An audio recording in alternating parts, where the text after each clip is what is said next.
Now, a new campaign has been launched today to try and halt Welsh Government's plans to change the law on smacking children. Now, at the moment, parents accused of assaulting their children can use a defence. It's the defence of reasonable punishment. Last month, the Welsh Government said it would consult on removing that defence. Well, our reporter, Laura Kenyon, has been finding out why some people are opposed to the idea at the launch of the BeReasonable campaign in Cardiff.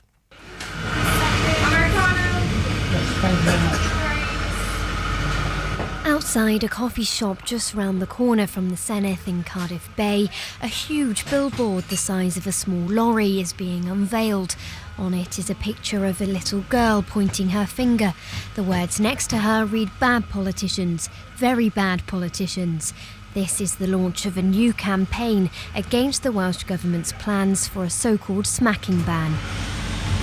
I'm Laurie Turner and I am the spokesmum for the BeReasonable campaign.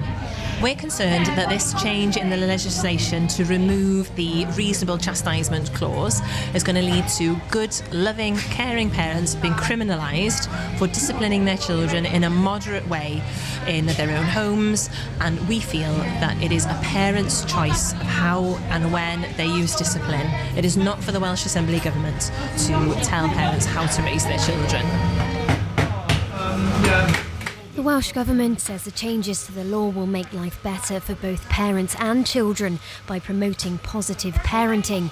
But the issue of smacking as a form of discipline has always divided opinion.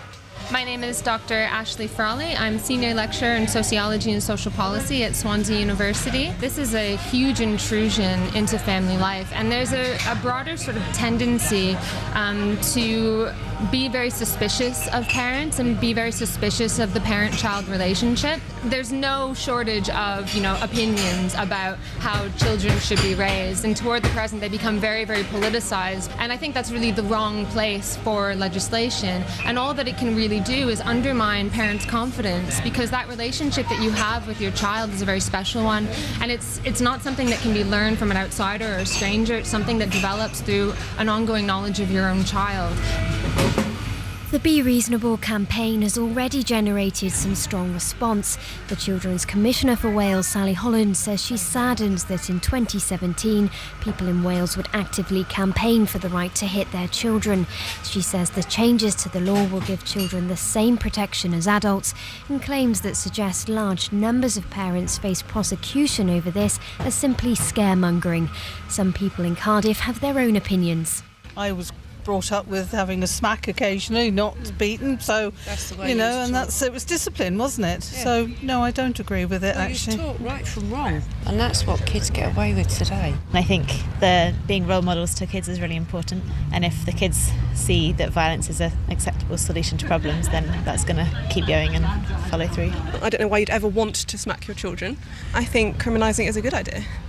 If you teach your children well enough to behave, you shouldn't have to smack them. A little bit of a smack every now and then wouldn't be the worst thing in the world, because some of the stuff I did when I was a kid, I'm pretty sure I would have stopped if he'd give me a smack in the butt every time, but I don't think I've ever smacked them, to be honest, and they've turned out to be two fine, upstanding citizens, but they were good kids.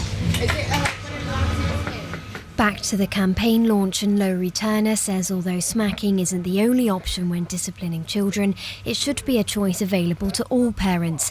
She's concerned the planned changes will go even further. All parents have been in that situation where your child is having a tantrum. Let's imagine you're in the supermarket, they're getting in people's way, potentially endangering themselves and others. Well, a loving, caring parent will pick that child up and put them in the trolley where they're going to be safe. That would be considered as assault under this legislation, and a passerby in the supermarket could report that parent, and social services and the police would be called in to assess that family. Now, we already know that the police and social services are already so overstretched. We want them to be able to focus their attention on children who are truly at risk. The Welsh Government is due to consult on the plans in the next 12 months, and in the meantime, the arguments for and against the ban continue. That's our reporter, Laura Kenyon.